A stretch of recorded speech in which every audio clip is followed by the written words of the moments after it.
14 horas 29 minutos, seguimos en esta tarde aquí en ¿Qué te pasa Buenos Aires? Y uno de los temas que vamos a abordar y que vamos a tocar tiene que ver también obviamente con la ciudad de Buenos Aires, en este caso con el barrio de lo que conocíamos antes por Villa 31, Padre Mujica, que conocemos actualmente, que también muchas veces ha sido noticia por situaciones que están atravesando algunos vecinos, ¿no? En este caso se trata de un desalojo que un grupo de familias recibieron y que, bueno, queremos ver realmente si es viable que se haga este desalojo, si les dan otra propuesta. Queremos ver cómo es bien la situación y tenemos en línea a Jonathan Valdivieso, justamente del Observatorio de la Ciudad, para que nos cuente, abogado también, para que nos cuente cómo está la situación actual de estas familias. ¿Cómo estás, Jonathan? Carolina te saluda.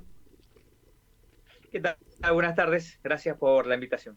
No, por favor, gracias a vos por estar con nosotros y bueno, contanos un poco y ponernos en tema qué es lo que está atravesando estas familias, esta gente.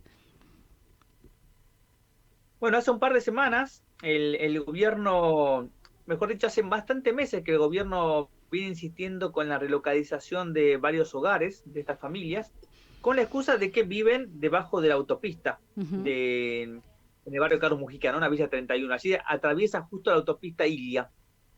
Lo que sucede es que la vivienda de estas familias está en muy buen estado de conservación, es una vivienda adecuada para los integrantes de estos grupos familiares, y además está en una zona donde las vías públicas ya se abrieron y donde ya se realizaron los espacios públicos. Por lo tanto, no se entiende bien por qué la insistencia del gobierno en relocalizar estas familias. Y además, la autopista Ilia, por ley que votó este gobierno, va a dejar de ser una autopista para hacer un gran parque lineal, ¿no? Un corredor verde, lo determina la ley.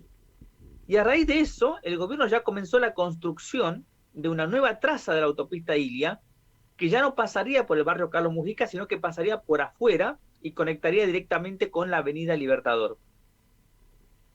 Frente a estos argumentos que no entendemos por qué la insistencia del gobierno, y frente a que al gobierno las soluciones habitacionales que prometía en compensación a la demolición de la vivienda de estas familias, las familias rechazaron esta relocalización y el gobierno terminó yendo a pedir el desalojo forzoso a la justicia. ¿De cuántas familias estamos hablando, Jonathan?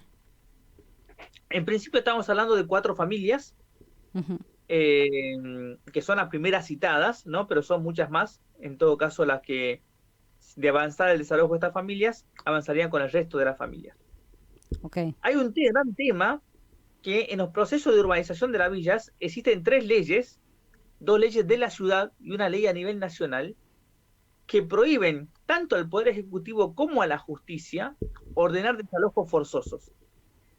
Incluso la ley nacional es muy tajante al determinar que, a pesar de que el gobierno fundamente el desalojo forzoso en la necesidad de garantizar ciertos lineamientos de los procesos de urbanización, aún así, aunque el gobierno diga que es de interés público esa relocalización, aún así la familia tiene el derecho a consentir o no esa relocalización.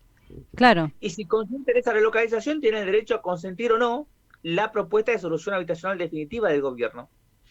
¿Por qué la ley nacional es tan fuerte en prohibir los desalojos en estos procesos de urbanización? Porque hemos visto con experiencia que el Estado, argumentando intereses colectivos, intereses relacionados al proceso de urbanización, ha obligado a familias a dejar sus viviendas para ser hacinadas en otras viviendas, para cambiar viviendas en buen estado para ir a vivir en viviendas mal construidas. Es decir, ha utilizado la herramienta del interés público para relocalizar familias que en conclusión o en el resultado quedan peor que antes, ¿no? Que Claro, habitar en estos momentos. eso te iba a preguntar, digamos, ¿cuál es la propuesta de ellos? O sea, porque si vos sacás a una persona de una vivienda que, vos recién nos acabas de decir que está en condiciones, no es que tiene peligro de derrumbe y demás, ¿no? Está en condiciones. ¿A dónde la llevas? ¿Cuál es la propuesta que ellos les hacen? Bueno, para que veamos lo absurdo de la propuesta, ¿no? Estamos hablando de 4 familias y el gobierno les propone una vivienda para las 4 familias y una habitación por familia. Es decir, la propuesta del gobierno es hacinarnos cuando ahora no están hacinados. Claro. Y además, mudarlos a unos complejos habitacionales donde muchísimas familias se están quejando porque tienen defectos constructivos, que es lo que se conoce como el complejo habitacional del barrio YPF. Sí, Viviendas que fueron mal construidas, aplicando un sistema novedoso, que es el sistema steel framing, pero lamentablemente ese buen sistema de construcción fue mal implementado, las viviendas fueron mal construidas, por lo tanto están teniendo muchos problemas y que se van a ir agravando a futuro. Así que las familias tampoco quieren mudarse a esas viviendas, y menos en estas condiciones del tamaño de la vivienda, ¿no? Donde a cada familia le van a dar una habitación de una vivienda común.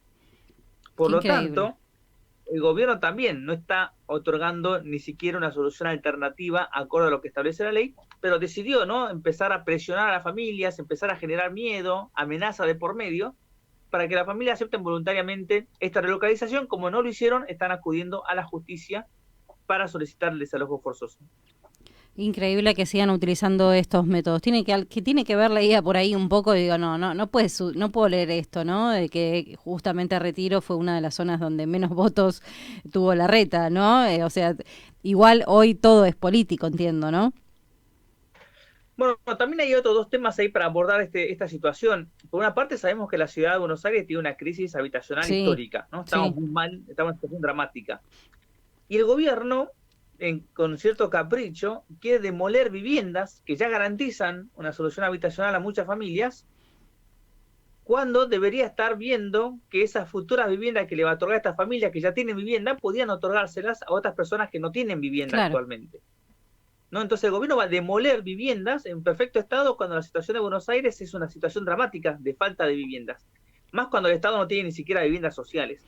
Exacto. Y la segunda cuestión es que esto se hizo inmediatamente después de las PASO. Claro, Y hay una persecución política porque no están desalojando a todas las familias que aún siguen viviendo bajo la autopista, ¿no? Están desalojando a estas familias que apoyaron políticamente a un partido opositor al gobierno, en claro. un barrio donde el gobierno perdió, y en unas elecciones que Rodríguez Larreta fue el mayor perdedor de las elecciones, ¿no? Que perdió en la ciudad y perdió a nivel nacional. Así que lo vemos también como una especie de revanchismo político Terrible. y persecución política a un par de familias que optaron por elegir su actividad política no apoyando al gobierno. Que cabe destacar que no es solamente Retiro, sino que, como bien vos lo decías, la crisis habitacional afecta a toda la ciudad de Buenos Aires y no obstante eso, con millones de situaciones que creo que la gente lo reflejó en las urnas, claramente, ¿no? Vos hablabas de calle verde, calles lineales, Metrobús, que la gente no acepta, o sea, todo un montón de situaciones que atraviesa la ciudad de Buenos Aires donde no se la escucha, claramente.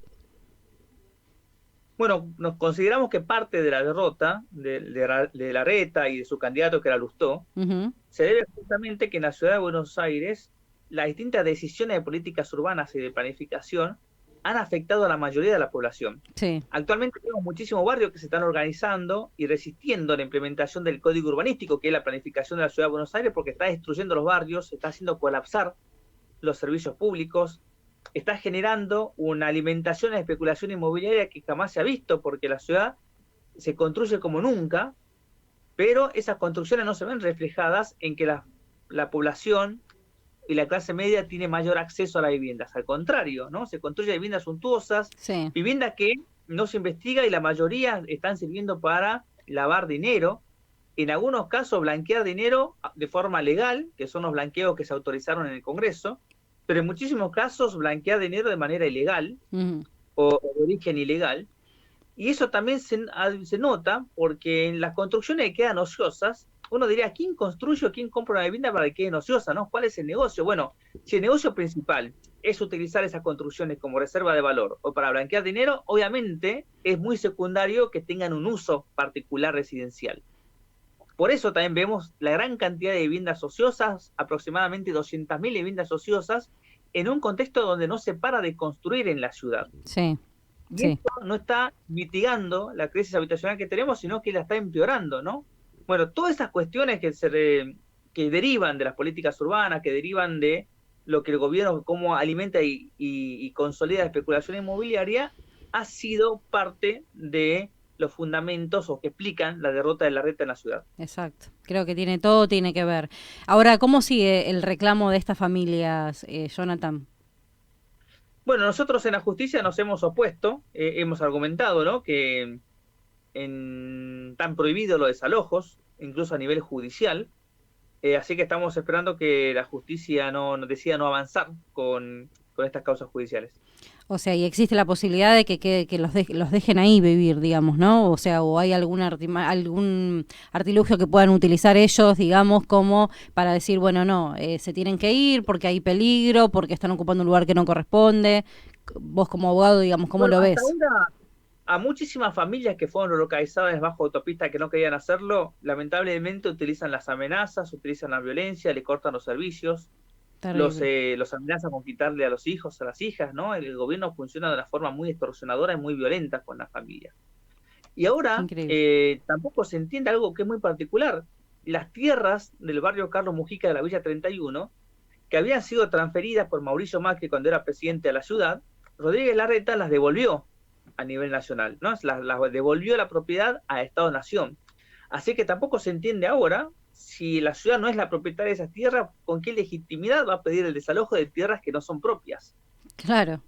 Bueno, pero así están miles de cosas, miles de negocios inmobiliarios o edificios, vos lo sabés, ¿no? En todo lo que tiene que ver con, te planta un edificio de más metros o de más altura que lo que tiene que tener, o sea, eso lo vemos todo el tiempo, con irregularidades muchísimas, ¿no? Así que bueno, esperemos que estas familias, que esta gente, digamos, puedan resolver esa situación, puedan seguir permaneciendo en el lugar, o bien que se les dé una solución, pero que sea una solución como corresponde, ¿no? 4 familias en un departamento con una habitación, o sea, asignarlo como decís vos, ¿no? Me parece que la solución tendría que pasar por otro lado.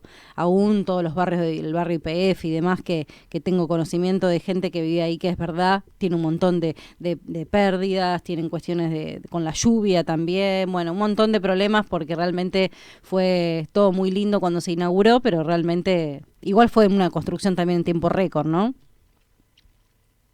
Sí, me acuerdo cuando estaban construyendo esos complejos que mientras hacíamos las recorridas y hablábamos con los ingenieros, le preguntamos cuánto tiempo de existencia van a tener esos complejos, nos dijeron no más de 30 años, los propios constructores. Claro. Y son los años que las familias van a terminar de pagar su vivienda y ya van a estar en situación de ruina, ¿no? Vemos que las filtraciones no paran en muchas viviendas. Uh-huh. El gobierno las vendía como viviendas ecológicas porque el agua caliente iba a provenir de energía solar y fueron tan mal construidas que el gobierno tuvo que modificar la instalación de más de las 800 viviendas y pasarlas a termotanques eléctricos. Qué Entonces, para que vergüenza. veamos la mala construcción y la mala definición del gobierno, que no pudo ni siquiera garantizar el agua caliente con energía solar, que es lo que luego difundió a nivel internacional de las viviendas ecológicas, y tuvo que modificar las instalaciones de todos los departamentos para que sean a través de energía eléctrica. Qué locura, ¿no? Como decís vos, terminan de pagar dentro de 30 años y se van a encontrar con una propiedad que va a estar casi imposible de usar, ¿no? Porque no sé cómo es el tema del mantenimiento, cada uno se hace cargo, digamos, de esa vivienda, una vez que ya la terminaste de pagar, anda a reclamar ¿a dónde? A ningún lado. Claro, porque además, a ver, debería ser así, ¿no? Si el Estado te entrega una vivienda, una vez que sos propietario, te empezás a hacer cargar de las expensas, de los futuros arreglos, pero eso es cuando el Estado te entrega una vivienda en perfectas condiciones. Claro, Ninguna de estas viviendas fue entregada en perfectas condiciones. Muchas familias están haciendo las reparaciones porque están cansadas de solicitar esto al gobierno y el gobierno no responde o responde muy tarde. terrible. Muchas familias están, también nuevamente se produce la cuestión de la informalidad. Muchas familias por la mala calidad de la vivienda están vendiendo, ¿no? Como no son titulares todavía o con escritura la venden de forma informal y nuevamente comienza toda la informalidad porque justamente el gobierno no ha avanzado en un proceso bastante serio y sin problemas para las familias. Claro. No, no, increíble toda la situación y la verdad que da vergüenza ajena, ¿no? El modo de operar y el modo de solucionar ciertos temas, ¿no? En lo que tiene que ver con con lo que es habitacional, creo que todavía hay muchas falencias y hay muchas cosas por hacer todavía, ¿no? Lo bueno que la gente, insisto, lo reflejó en las urnas y bueno, hay esperanza, ¿no? Ustedes sabemos que están trabajando muchísimo en la ciudad de Buenos Aires y esperamos que así sea y bueno, esperamos, Jonathan, que estas familias tengan una respuesta y que puedan estar en paz, libre de todas amenazas y libre de toda situación, ¿sí? Bueno, esperemos que sí, es su derecho, así que estaremos allí apoyándolas. Dale, perfecto. Muchas gracias y que tengas buenas tardes. Y que tenga muy buen fin de semana. Hasta luego. Igualmente, hasta luego. Ahí escuchábamos a Jonathan Valdivieso justamente, o abogado del Observatorio de la Ciudad, contando un poco sobre toda esta situación que está atravesando el barrio Mujica, ¿no? Un barrio ahí de lo que conocíamos como Villa 31, que hoy están padeciendo 4 familias las amenazas de desalojos, ¿no? Viviendas que están en perfectas condiciones y que aún así los quieren desalojar. Caprichito porque no ganaron las elecciones, sí, todo puede ser. La verdad que nos muestra y nos indica que todo tendría que ver con todo, pero la realidad es que esto no es nada nuevo, sino que se sigue viendo en diferentes barrios de la ciudad de Buenos Aires. Así que bueno, acá lo queríamos difundir y lo queríamos contar.